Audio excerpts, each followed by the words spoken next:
Welcome to the Friday NBA slate breakdown. I'm Jason Gilbo. With me is Brent Hyden, taking a look at tonight's 10-game slate. Full of action here, a lot of high totals. You and I basically we just talked for an hour beforehand. We got injuries flowing in and out. We're talking lineup construction. It's a good slate. It's another fun one. Yeah, it really is. When I first looked at this slate last night, as I was preparing for the podcast, I was really excited about some of the matchups we have because there's going to be a lot of really good games and a lot of juicy fantasy matchups. Yeah, and this first one that we got in here first, 225 total with Portland and Indiana. The Indiana Brooklyn game the other night was just absolutely insane. This is another expected high total. Not really blowout concerns, but it looks like we do have news on the injury front with Miles Turner being doubtful. Yeah, that could change things a little bit. You and I were talking before the pod about the possibility of this being a blowout if Miles Turner does sit and how that could affect lineup construction. But this is a game that I definitely do want to get some exposure to, starting probably on the Portland side with Nurkic. He's a guy that I was really high on last game. Obviously, he only played 23 minutes, but he put up 11 and 11 in those 23 minutes and kind of just feasted down low. And he's going to do the same thing if Miles Turner sits and they start Sabonis, which is what looks like is probably going to happen. He's going to have a huge game. And we're probably going to get him at lower ownership too. Like he was only 9%, I think, in what I saw on Wednesday night. And yeah, I mean, I'm with you there. As far as like the other Portland guys goes, I mean, I'm not as high on Lillard or McCollum on this slate, just given the fact that there's some other options. I think they're in play, but I think they're kind of more if you're actually just kind of looking at game stack, that one maybe. Yeah, the one guy I do have a little bit of interest in McCollum because he's kind of cheap for the upside that he has, but I'm not really looking to go with those guards. Like Lillard's price is pretty high, and again, he's going to be back to splitting usage with McCollum there. So it's basically Nurkic, and that's probably it from Portland side. Yeah, because with McCollum back, I mean, it kind of downplays all those secondary role players like Turner and Harkless, and we're not going to see, Big Pat shooting the ball a lot of times there. Yeah, I don't. Not at Pat Connaughton night, I don't think. On the Indiana side, I guess we'll start kind of with the Turner injury. People are going to look to lock in Al Jeff. I know you and I are not looking to really go that way. We think they're going to kind of go with the younger approach. And I know TJ Leaf, I think, would see a bump up in minutes as well. I don't think Jefferson's that guy that, is going to fill the usage anymore. Yeah, no, I don't really either. He's a 100% fade for me. Older guy, just doesn't really have much in the tank. He's more there just to be one of those veteran bench guys. So he's a 100% fade for me. Everyone else, though, I have interest. Oladipo, I'm a little bit concerned with the fact that he only saw 24 minutes in that first game, 25 minutes, but he was outstanding, had the second highest usage on the team behind Lance Stevenson. Stevenson is another guy that would be interested in. Didn't do much but shoot, but that's pretty much what we know Lance is. So those two guys I'm definitely interested in. And Darren Collison is still too cheap. If he's going to come out and just play like he did opening night, I would definitely be interested in going there as well. Yeah, I would too. I think if you do need a cheap point guard, I have some interest because obviously Lillard not known for his defense. And like you said, Stevenson, huge roll off the bench, over 30% usage rate. Oladipo was 29%, like you said. But yeah, the minutes were a little bit weird. I mean, obviously he got his production, so definitely something to keep an eye on. But I definitely don't mind the backcourt there. Yeah, I mean, I think that one thing to note with the Pacers. 3 of their players scored 20 or more points. They totaled 29 assists in that game, which is huge. They shot 52% from the floor. That's pretty good compared to what we thought Indiana was going to be. So if they're going to come out and play that well again, there's definitely some value to go around on that team. Yeah, definitely. Cleveland, Milwaukee, this next one here, 210. It's on ESPN. I mentioned the ESPN thing. You're like, oh, man, maybe I got to change my approach to getting some LeBron exposure. Yeah, national television, LeBron going up against the guy that many think is going to replace him in the greatest player in the NBA talk here in the next year or so. It's definitely an interesting spot. I love LeBron pretty much every night, especially now that he's the guy on the team. Played outstanding in that first game, 29 points, 16 rebounds, 9 assists, had massive usage rate. Definitely interested in him. His price puts him probably in cash game consideration for me. And I know that sounds crazy because it's going to be hard for him to get 5x, but I know when I plug in LeBron in my cash games, he's probably going to get me like 48 to 50 fantasy points. Yeah, and we kind of echoed, those thoughts on opening night with LeBron kind of being that pay up option now over Kawhi when he gets healthy, over Durant, just because he's going to come through and basically kind of come in on close to these triple-double type nights because he goes out there and rebounds well. His assists are awesome with, the shooters that he has around. So he's going to stuff the stat sheet. And I think, you definitely can pay up for that. As far as secondary options go, Kevin Love's somewhat cheap. I don't think I'm going to be going there tonight. He doesn't have a ton of block and steal upside, which concerns me in comparison to some of the other centers going. I just feel like there's actually a couple guys that I'll find the extra 1,000 or 800 for. But I think that's kind of actually about it on Cleveland side. I don't have any interest in like Derrick Rose or any of the guards. I agree on Love. I do have a little bit of interest in Jay Crowder. Just after seeing the role that he has on this team, he is Kevin Love from last year. He stretches the floor, gets those open catch and shoot threes, and he played a decent amount of minutes last game, 35 minutes against Boston. So obviously we know that was a revenge game, so maybe that motivated things a little bit. But took 10 shots, 1 of 5 from 3. He's got the rebounds, assists, and steals upside. So where he's cheap, I definitely don't mind going that route. Okay. As far as the Milwaukee side, I think you can go back to Giannis here. We saw obviously the upside. We saw the crazy high ownership that came with him. It's not a bad spot here. I think Crowder's a decent defender. Obviously, LeBron is as well, but I just think overall his game has improved so much where he's kind of almost matchup proof. I don't like to toss that around in NBA that much, but I think he's kind of proven it where, I think you still want to get some exposure, and I definitely will. Yeah, I'm with you on that one. I really do like Giannis tonight. There's a couple guys around that same price range that I do like a little bit more, which we'll get to later. But this is a matchup where he's been pretty good in the past. Just pulling up his game logs against Cleveland, 69.5 DraftKings points, 55.8, 47.8, and then one where he's only 30.3. It's definitely a good spot to attack him. I think he'll go under own tonight with some higher ownership guys in that same price range. Yeah, and I don't Middleton, obviously coming off a strong game against Boston. The backcourt, Brogdon, not a bad spot. Cleveland's backcourt defense, I don't find it really be all that good. Wasn't last year. I don't expect it to be this year either. A little bit lower usage when you have Middleton and Giannis out there, but I think Brogdon's kind of interesting if you're going a different approach. Yeah, he's a guy that I do have in a couple of my lineups as of right now. Really high on this kid. Scored 19 points, so he looked really good after a terrible preseason. Played some decent defense too, so that's something to keep an eye on. But yeah, he is really low usage, 15% in that first game. That doesn't necessarily concern me because we know Giannis is going to dominate most of the usage. So I do like him just because he's really cheap and he does have decent upside. Yep, I'm with you. As far as like the rotating center situation, it looks like it's going to be a little bit iffy. Greg Monroe's probably always our preferred play, but I don't think on tonight's slate I'll be going down that road.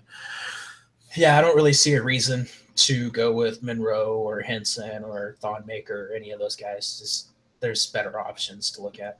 Yep. Boston Philly, this next one here, 217 over under, basically a pick 'em. Sixers are actually small point favorites from what I see here. This is definitely an interesting game. So Marcus Smart probably more on the doubtful side now from what I've recently seen. It kind of opens up the door for Terry Rozier, who has played really well. Is kind of that spark plug off the bench. I think he's a guy you can kind of peg for 25 plus minutes because there's kind of a lack of options right now. Yeah, he's one of the value plays that I really, really do like tonight. Playing very well his first couple games this season. He's looked outstanding. The risk that Ainge took on him, is, as you said earlier, is kind of paying off. And he's a guy that if Marcus Smart sits, he's going to see a heap of minutes, and he's going to need to be that guy on the offense because what teams are going to be able to do without Hayward in Boston now is they're going to be able to force defense, or they're going to be able to like double team and triple team Kyrie, and we've already seen it. They're trying to force Kyrie into making mistakes. and they're trying to take away some of the shots that he gets. So Rozier is going to have to step up. Tatum's going to have to step up. Horford's going to have to step up, and I think tonight's a good night to expect that out of those guys.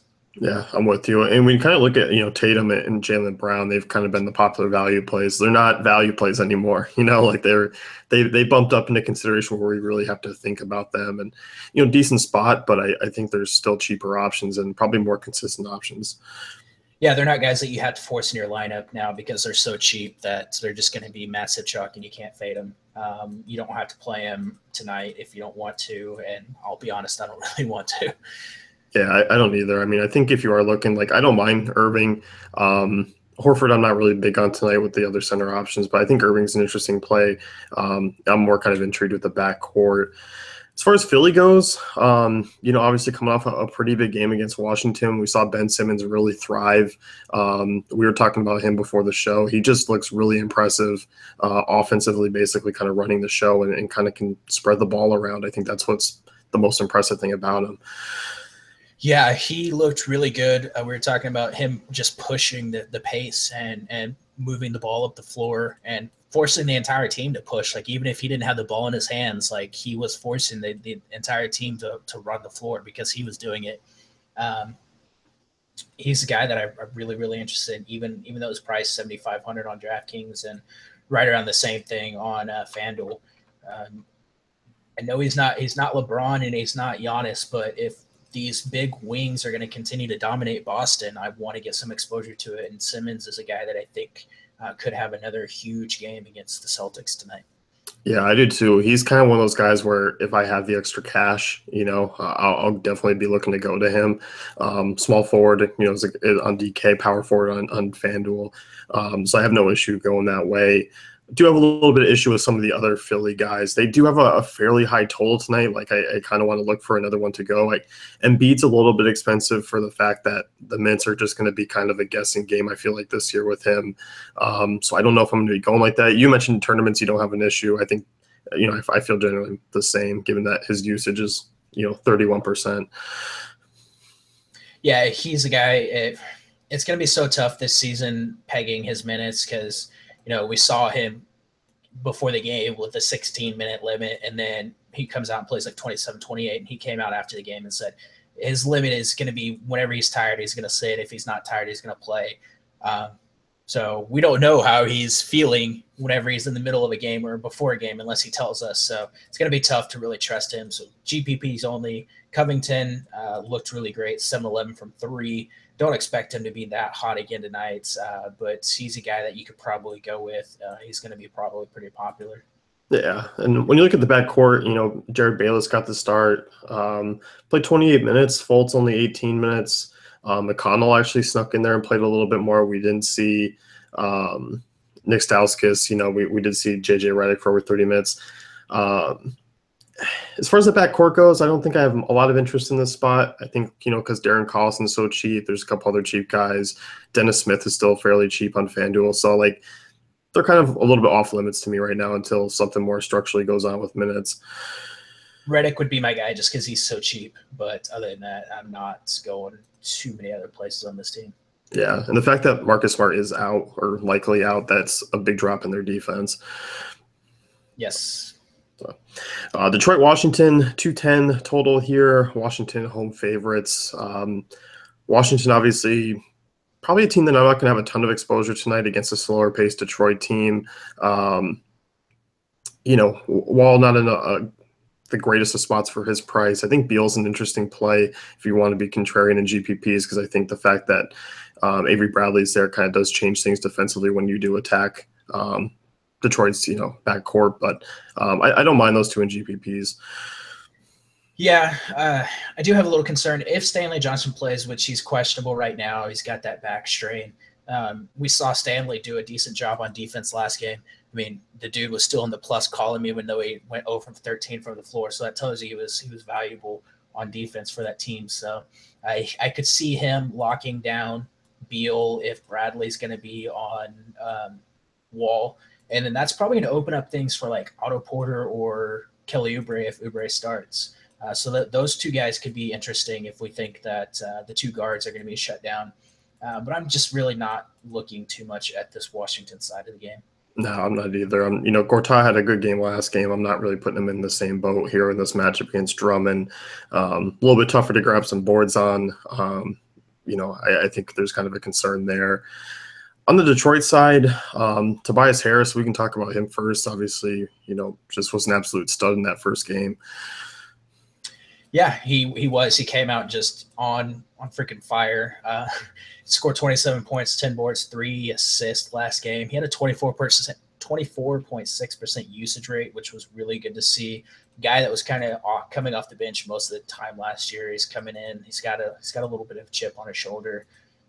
I do like him again tonight. His price didn't really go up on DraftKings too much, and on FanDuel, he's still under 6K. If he's going to have that huge role in this offense and look that good, I definitely want to get some exposure to him. And if DraftKings is going to be slow with updating their game logs, and people are going to see that he came out and put up 47 fantasy points or whatever it was last game, people are going to overlook him. So it's a decent spot for him. If Jason Smith starts, even if Kelly Oubre starts, I still do like Harris in the spot.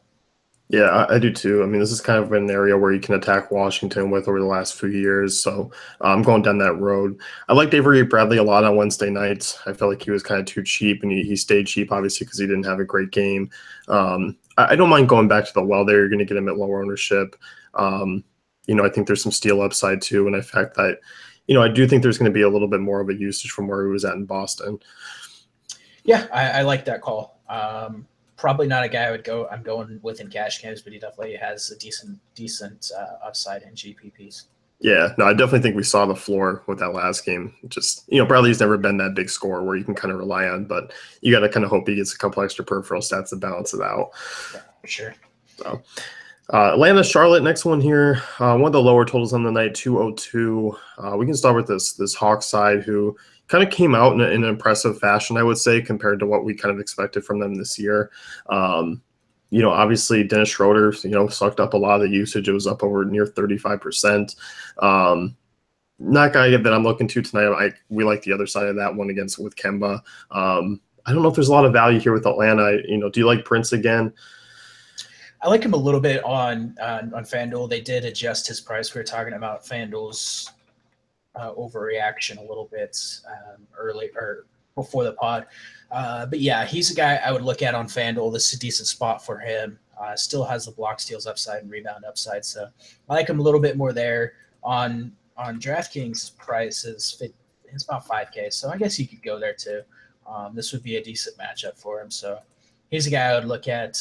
Schroeder is a guy that I do like a little bit from Atlanta. And that's probably it, unless we want to go the route of John Collins, who looked just outstanding in his minutes, 22 minutes, 25 fantasy points. So he's a decent value option there. Yeah, 23% usage in those minutes. Look good. You kind of expect Atlanta kind of starting to turn over to the youth a little bit more, and Collins would kind of get a bump. I think later in the year he might become actually a really strong fantasy play. Give maybe a month or so. Yeah, and one guy I guess really didn't talk about him, but DeAndre Bembry. He only played 18 minutes, but 2 steals, 1 block, 3 of 5 from the floor. He had 6 points, 20 fantasy points. He's 3,300 on DraftKings. If you have to go that low, that's a decent spot. Added 6 rebounds, so he's a guy you could look at there. Yeah, definitely don't mind if you're going stars and scrubs. Talking on the Charlotte side, probably just 2 guys that I'm looking at on this one. It's the main one. So with Kemba Walker, great matchup against Dennis Schroeder, who is one of the poor defenders in the league. Kemba's a guy. I mean, once again, he's just going to have a ton of usage. It's right at 30%. He's going to take a ton of shots. A good spot for him against Atlanta, who did struggle against point guards last year. I like him. I like Dwight Howard too. I think Howard's in a good spot here. Probably a sneaky play at center, and I don't really feel he's all that expensive. So if you need to save from, the Vucevic, the Cousins, of the world, I think you can go and look at him. Yeah, Kemba's my guy mainly. He's in 100% of my lineups. He's the first guy in all my lineups. He will be in 100% of every single lineup that I roll out. I love taking point guards against Atlanta. I love using Kemba Walker. For some reason, people don't like using him.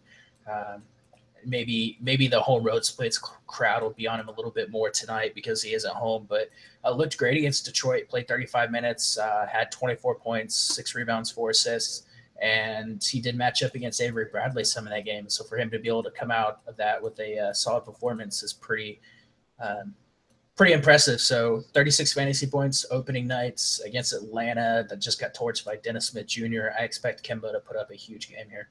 I'm with you. And kind of tough to use Jeremy Lamb at his new prices here. I'm not really on him. I might like his price is up, but I might go back to him just because people got burned by him. And, there are a lot of fantasy players that are out there like, oh, this guy burned me. He's blacklisted. I'm never using him again. And if that's going to be the case, I mean, he does still have, we know he has 30, 35 fantasy point upside. So I may go back to him tonight in a couple spots. So when I tell you like he's $200 cheaper than Tobias Harris, does it just kind of on DraftKings does it give you a little hesitation? A little bit, but I mean, I can use both of them. Like I don't have to choose between the two. Like I can use both of them if I really want to. So I obviously would take Tobias Harris over him if it was between those two, but I can use both, and it's a spot where I think you can get a little bit lower ownership on Lambs after he burned people. No, I definitely agree. Anyone else on that Charlotte side? I think, there's pretty much 3 players that I think are fantasy relevant right now. Yeah, that's pretty much it. I like the Dwight call. It's a revenge game for him, so we'll see what happens there. But yeah, that's pretty much it. Orlando and Brooklyn, this next one here. This is a spot where I think we got a lot to break down. Looking at a really fast-paced game, if they kind of continue that trend. I mean, both these teams were in the top half in terms of pace last year. Monster 221 total. That's on par with basically New Orleans, Golden State's on par with Portland, Indiana. Definitely a top 3 game to target tonight. I actually think this one goes over 221. When we were talking before, Brooklyn, Indiana was the fastest paced game since 2008. There were 117 possessions in that game. Orlando, in their game against Miami, who is notoriously a slower team, 109.1 pace. Combining these two teams, there's going to be a lot of possessions. There's going to be a lot of points scored. I am stacking the living crap out of this game. Like I'm getting as much exposure to this game as I possibly can because there's a lot of great value, some studs that are in great spots. Yeah, I'm getting as much exposure as I can. I'm with you. Let's start with this Brooklyn side. An implied total of 111 here. I think the first main guy that we can really take a look at is obviously D'Angelo Russell in this spot. Good spot for him. Price bump obviously coming off of the big game against Indiana. We expected that. I think given the fact that his role in the offense is going to be much more than what it was in LA from last year. And then we kind of get to a lot of role players that we've kind of dived into in the past, maybe, LeVert, Kilpatrick, Trevor Booker, like Rondé Hollis-Jefferson. 111 total here. There's a lot to go around. And, I think there's a lot of interesting value plays, but I don't actually necessarily feel 100% completely safe rostering one of them. I think maybe LeVert is probably the safest I feel out of that group, or maybe Hollis-Jefferson as well. But outside of that, I feel like you kind of start to maybe take a little bit of risk. Yeah, it's really tough. Obviously, I guess we got to talk about the injury to Jeremy Lin. Just, again, another devastating injury to start the season. I was so high on him this season. I was high on him last year, too. He just can't stay healthy. Really sucks to see, but Russell's going to basically just eat up all the usage. So using him makes a lot of sense. I honestly don't think you can go wrong with Alan Crabb, Karis LeVert, Damari Carroll, Rondé Hollis-Jefferson. All these guys are going to play a heap of minutes. It's a great matchup. They're all going to get their chance to score. So I pretty much like all of them.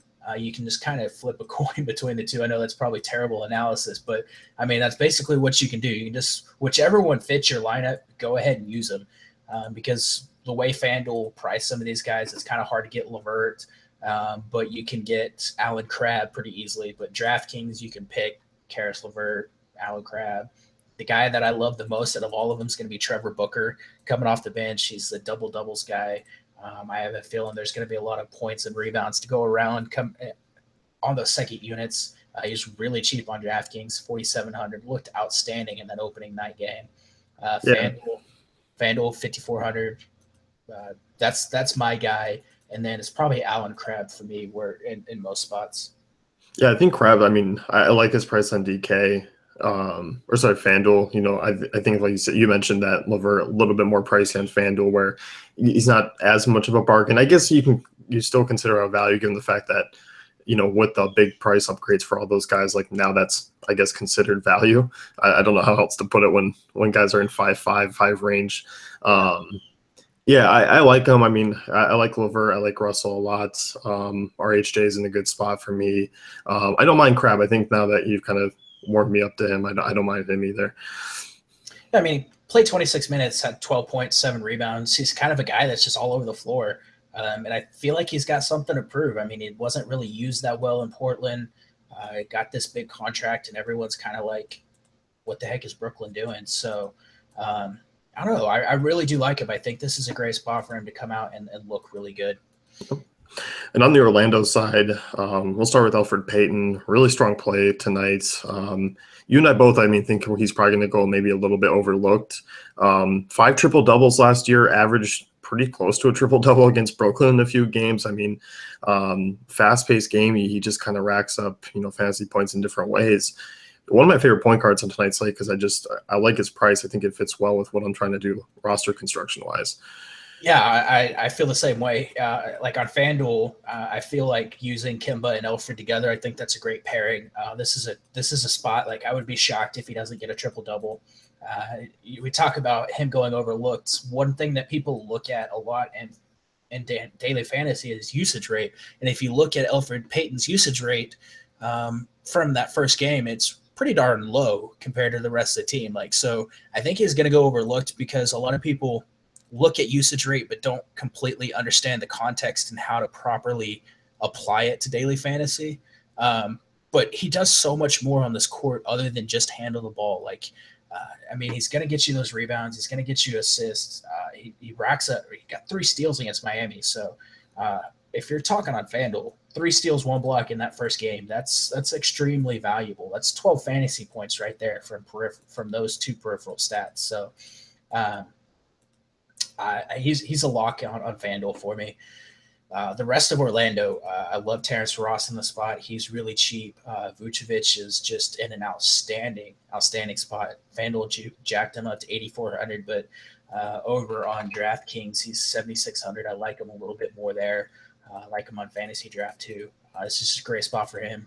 Aaron Gordon, questionable game time decision, so that's something to keep an eye on. That could open up some interesting plays there if he sits out. Yeah, and we saw a little optimistic from Frank Vogel that he would play. So I mean, we'll expect him to. But yeah, I mean, if things do kind of go wrong for him, you kind of expect Simmons and Isaac to kind of pick up a little bit of slack there. Fournier is pretty cheap. He's a name, I'm not completely high on in comparison to some of the other guys of that team, but I think if he fits, you can look at him. His usage rate was fairly high. I mean, in comparison to where Orlando was, it's basically Peyton, Fournier, and Vus who have kind of handled the offensive usage there. So yeah, I think those are the guys that you can really consider. I think, cash game GPPs, you name it, I'll be playing them. Yeah, it's a little tough to trust Terrence Ross because we know what Terrence Ross is. He's a guy that'll let you down one game, come out, have a huge game, and then let you down in really good spots. But at 4,300 on DraftKings, he's a great option, and he's got that shooting guard, small forward eligibility. Yep. Moving on here, Utah and Minnesota. Next one here. We can just skip this game. Yeah, I'm not. Maybe I was already heading that way because I don't like anyone actually. Not at all. There's one guy in this game that I do have a little bit of interest in, and that's Alec Burks. Came off the bench, only played 15 minutes against Denver, put up 20 fantasy points, took 10 shots in 15 minutes, looked really, really good, which is good to see because he's a guy that's just been plagued by injuries. So you could go there. If you really need to. I mean, he's 3,600 on DraftKings. That's really cheap. He's cheap on FanDuel.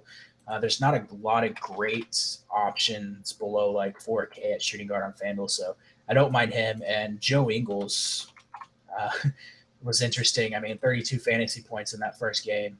Um, he's Utah needs offense, and that's kind of pretty much all he really does.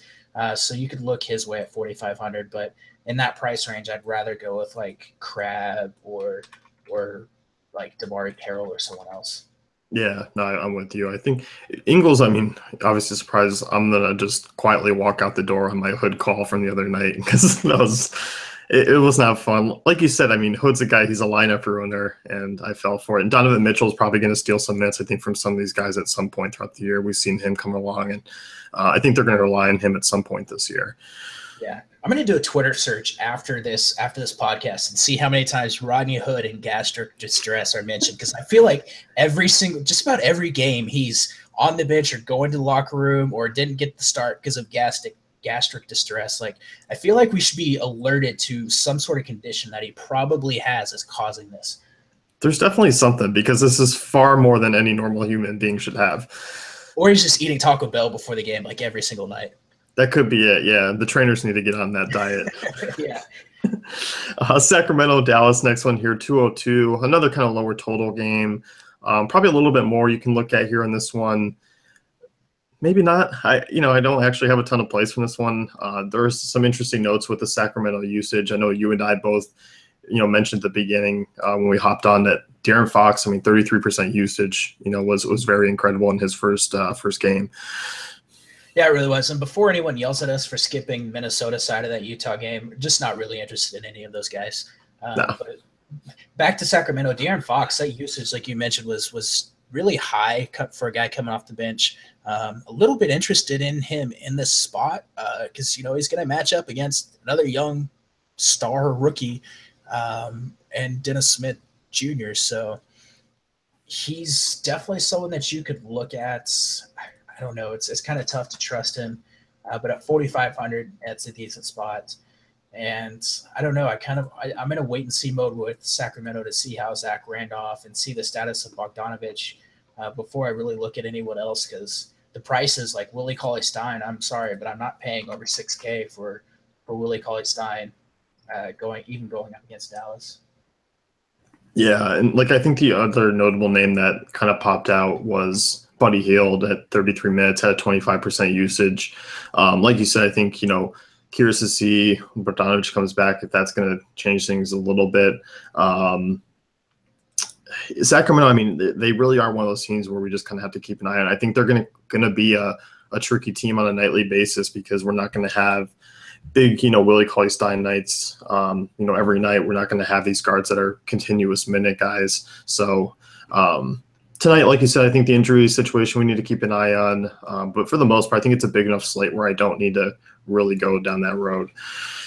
Yeah, you mentioned Buddy Hield. He did shoot 7 of 14 on three-pointers against Dallas last season. Dallas last season allowed the second highest opponent three-point percentage in the NBA at 38%, 24% usage in that first game. He's an interesting option on sites like DraftKings where you get that three-point bonus. Yeah, don't mind him. On the other side, Dallas, obviously, Dennis Smith Jr., we saw the usage. We saw he's going to be a guy that Dallas is going to rely on for offense. I like him here again. I don't, once again, I don't think he's really all that badly priced over on FanDuel. 6,500 DK. We talked about him the other day. He was a little bit more expensive, but I guess in kind of the general range of options, he's not a bad guy you can go with. I'll definitely look him over, like guys like Ball and Holiday. I think Collison kind of makes it a little bit tougher if you do need to drop down. Yeah, for sure. And we saw Dallas really kind of playing a little bit faster. They're still like that Dallas Atlanta game still was about 20th in pace if you're looking so far for the season. But Dallas is going to push the pace a little bit more. They're going to play a little bit faster going against a team like Sacramento that's terrible on defense.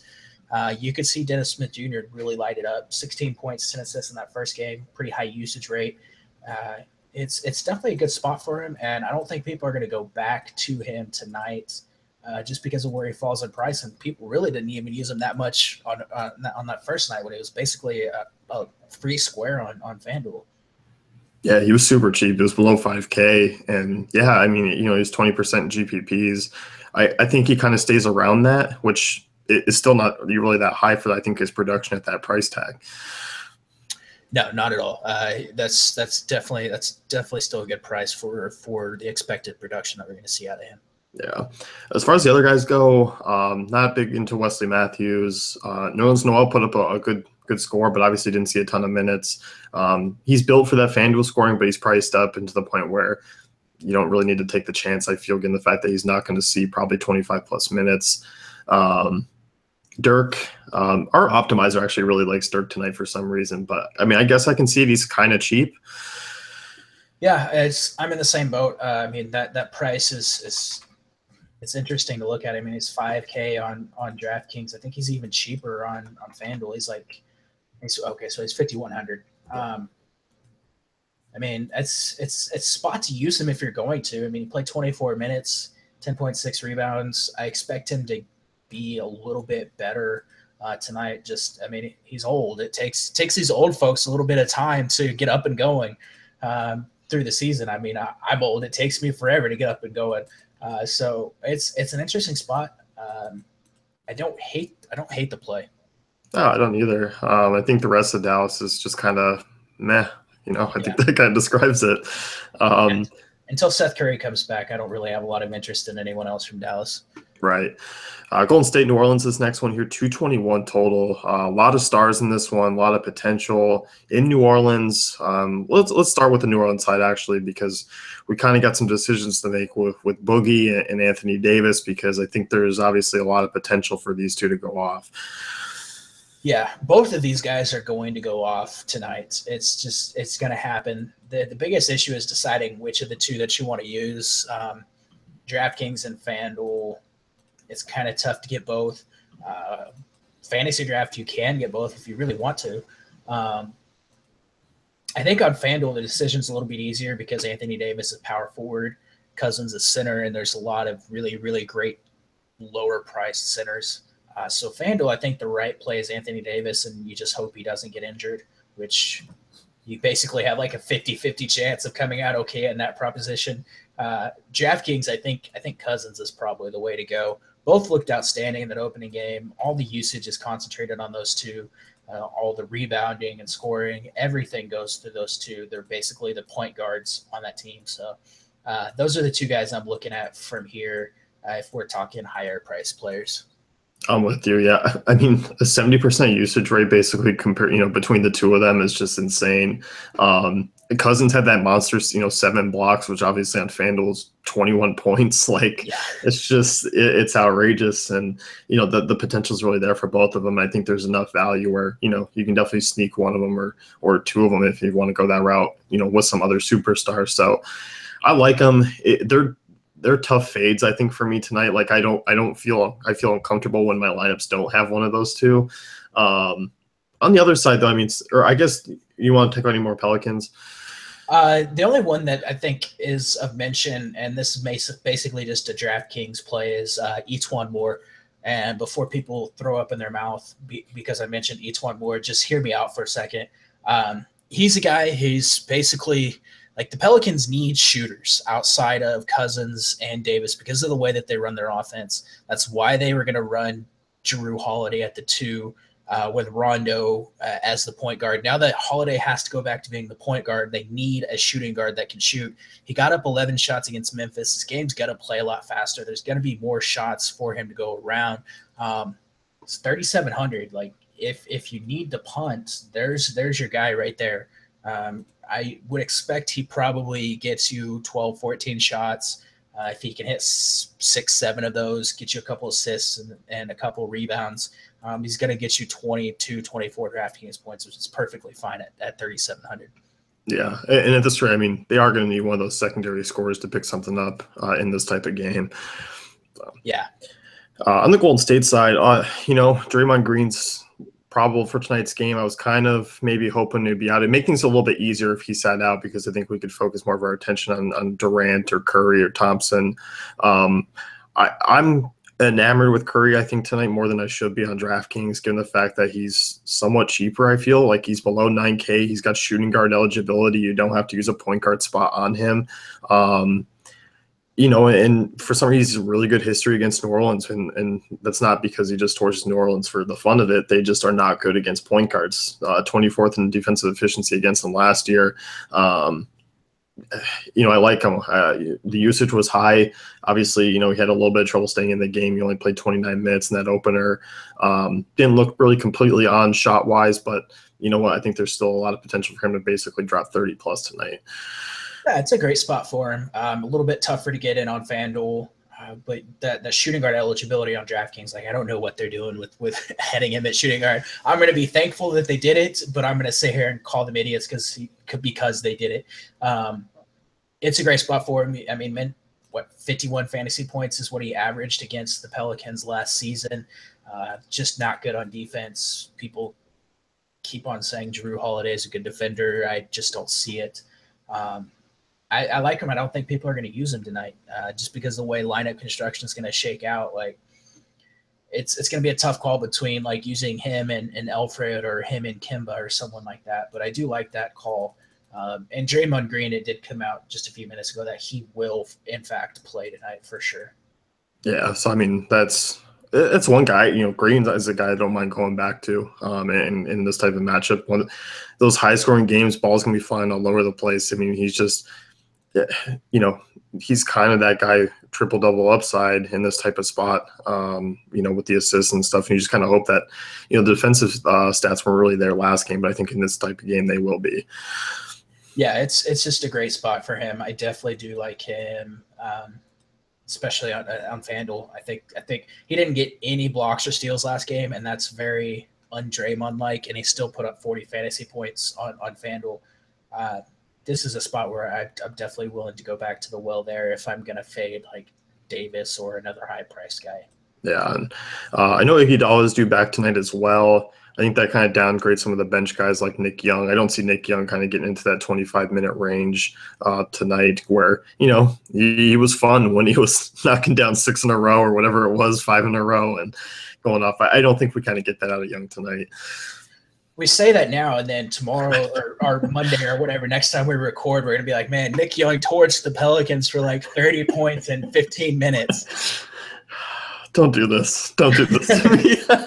I can't ride the Swaggy P train. I think a lot of that had to do with being in front of the home crowd, wanting to come out and just have a little bit of fun. I don't see him having a huge game tonight.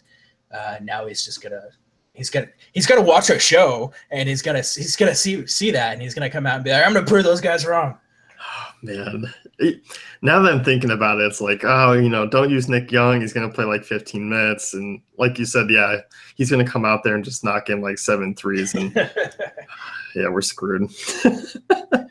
Anyone else? Your thoughts on Durant, or just kind of more of a LeBron night if you really go Renar up all the way up at small forward? It's a LeBron night for me if I'm going up anywhere small forward, LeBron, Giannis, guys like that. Not that Kevin Durant's not a good play. It's just really not for me. Yep, I'm in agreement. Let's move on. Last game here, Lakers Suns, 220 total. Lakers on the back-to-back. Phoenix 3-point favorites. Obviously, the Lakers looked a little bit dysfunctional, I think, on the offensive side. A lot of new pieces, a lot of new faces in this offense. Definitely going to take some time to gel. A better spot here against Phoenix. I think the Clippers are still actually going to be a fairly good defensive team, and actually a pretty good team that makes it tough to pick on, especially with point guards again. But easier spot here.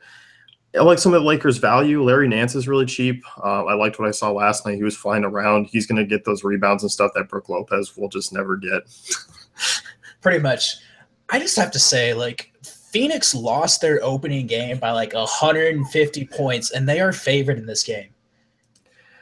I don't know. I know the Lakers looked bad, but this game was a pick-em before the Lakers looked bad in that game. And I don't know.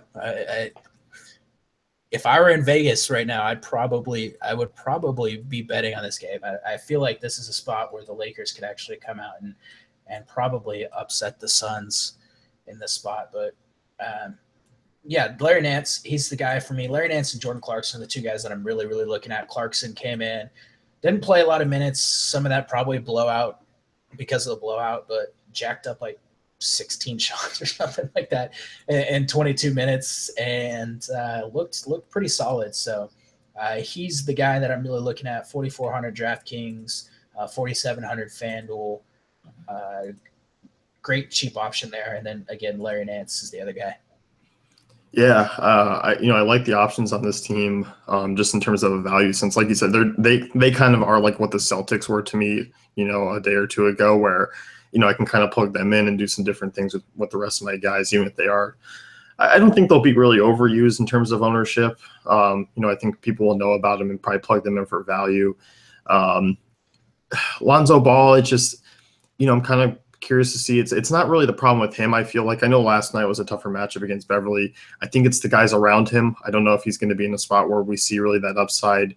I'm going to have a share or two in GPPs, just because it really is a good type of matchup for him. And, I could see him bouncing back. I know that the ankle was a concern heading into last night, and they are on a back-to-back, but there are kind of limited bodies in that backcourt with KCP out. Yeah, I don't mind going there. I would want to wait and see if Luke Walton says anything, because Lonzo's conditioning didn't look that great last night, but spacing really killed his ability to do a whole lot without Ingram being able to hit anything as far as shots wise, and Lopez not being able to stretch the floor, and Nance not stretching the floor, and Luol Deng starting really, really, really hurt him. So GPPs, it's fine. Not really interested that much in him or Ingram or really anyone else from this game or from the Lakers side of things. On the Sun side, I mean, obviously getting blown off, it basically looked like if you were playing 2K and then someone left for like 20 minutes and put their controller down and you just like ran against them. That was how bad it was. The backcourt here is intriguing because it's a good matchup. I think once KCP does come back, he's a lengthy defender, and we kind of start having to take a look at who he's on. Tonight we don't have to. Bledsoe had a crazy high usage rate in that first game, and he was a guy that was hard to trust last year because it was kind of on and off with him and Booker. I think Bledsoe's always that good GPP play, always. Yeah, he really is, and it's gonna be important to monitor the status of Tyler Ulis, because if Ulis is out, like Bledsoe's gonna eat up like 40 minutes tonight. I would definitely be willing to go there. I don't know that I would go Bledsoe over like Alfred or over Kimba, at least not in cash games, but he's a guy that I would definitely look at going up against the Lakers. It's definitely a great spot for him. Yeah, and I think Booker, not enough peripheral stats for me to really consider, I think, on this slate for where his price is. TJ Warren, I'm expecting a much better game out of TJ Warren. I think this time around against the Lakers, a good spot here. I think people are going to be off of him as well, and he's kind of got some sneaky upside in this type of matchup. Yeah, he's definitely a guy that I have some interest in. Booker, I do actually really like Booker in the spot. I think he can torch the Lakers. And that 6,700 price tag on FanDuel is really, really nice. People got burned by him leaving the game, like halfway through the third quarter last game because of that injury. So I don't mind going back to the well there. I want to have some exposure to this game, and he would be one guy from the Phoenix side that I would be interested in if I'm not going with like Alex Lynn, who is listed as questionable.